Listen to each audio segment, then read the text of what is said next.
BPL এর 10 নম্বর ম্যাচে মাঠে নেমেছিল Rangpur Riders versus Sylhet titans. এই ম্যাচে রংপুর রাইডার্স আগে টস জিতে বোলিং করার সিদ্ধান্ত নেয়।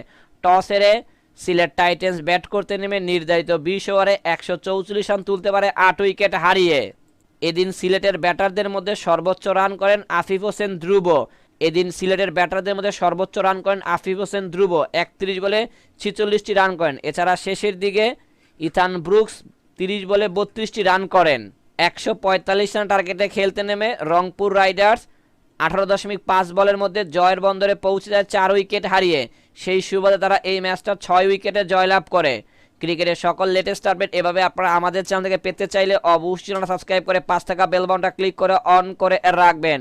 রংপুরের ব্যাটারদের মধ্যে সর্বোচ্চ রান করেন লিটন কুমার দাস 25 বলে 35টি রান করেন। এছাড়া শেষের দিকে মাহমুদুল রিয়াদ 16 বলে 34 রানের ইনিংস খেলে নট আউট থেকে দলকে জিতিয়ে তারপর মাঠ ছাড়েন।